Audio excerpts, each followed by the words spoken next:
my mind, you're the very essence. Have you ever sang in the shower and felt like you should be singing on stage in front of thousands of people? There's a reason why we like singing in the shower so much, because it's full of reverb. In fact, this used to be a common way to record singers and certain instruments, like guitar amps. Stick them in the bathroom or any room with lots of echo, and when you record, the microphone will pick up all the natural reverb of the room.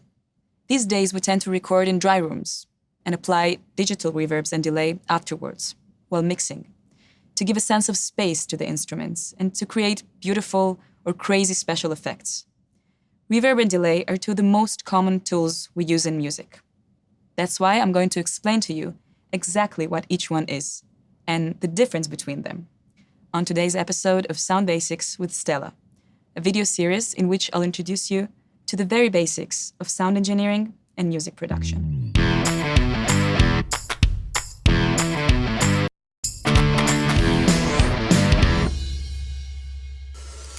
A reverb is created when a sound is reflected from the surfaces of the objects around you, walls, furniture, whatever, causing a large number of reflections to build up and then decay.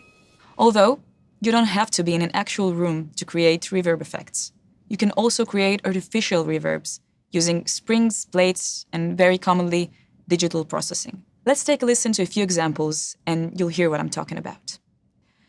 I've got a vocal track here from a song called Hits by Totemo. First, I'm going to play the track dry, without any effects. Take notice of how the sound feels very close and upfront. It almost sounds like we're listening in an airplane cabin. I'll talk slow, face down, so you might come around. With smaller words, you better construct the sound. Now I'm going to play the same track with reverb on it. Notice how it sounds more natural and pleasing to the ear.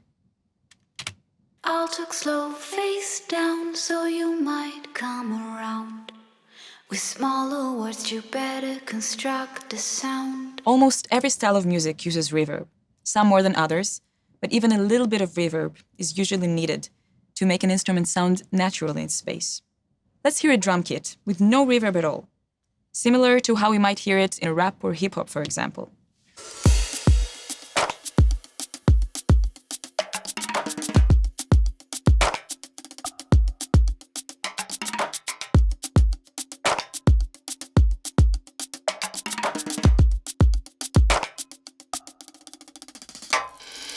Now let's hear the same beat, but with lots of reverb, the way we might hear it in a pop or rock song from the 80s, for example.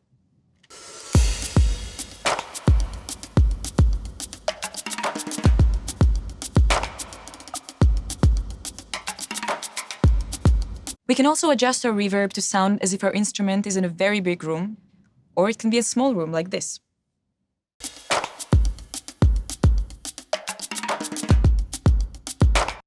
Reverb is probably the most popular effect used in music, but like with any effect, if you use too much, it can spoil a good track.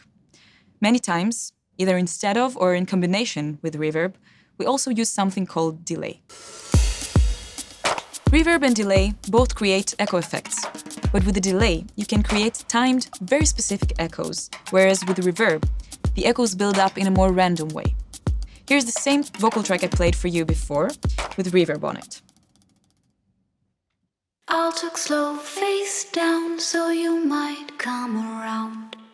With smaller words, you better construct the sound. Now here is the same track, but instead of reverb, I'll use a delay to create a single echo. In my mind, you're the very essence of the present future, celebrating your indifference. As with reverb, you can control the delay effect in many different ways. I can take that same single echo and make it repeat many times. In my mind, you're the very essence of the present future, celebrating your indifference. I can even make the delay echoes repeat at different times on the left and right stereo sides, creating what's called a ping-pong effect. In my mind, you're the very essence of the present future, celebrating your indifference. Sometimes we use delay instead of reverb, but many times we use both. Let's take that same vocal track with delay on it and add some reverb as well. I'll talk slow, face down, so you might come around. With smaller words, you better construct a sound. Now it sounds really wet, which is what we call a track with lots of effects. As you can hear, the effects bring life to the vocal track and make it sound more dramatic. You can use these effects simply to give a sense of realism to your song, or you can go crazy and create wild and original sounds that will make your production stand out.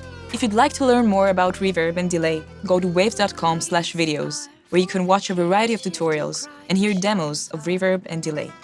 And of course, make sure you're subscribed to the Waves YouTube channel for more sound basics with Stella.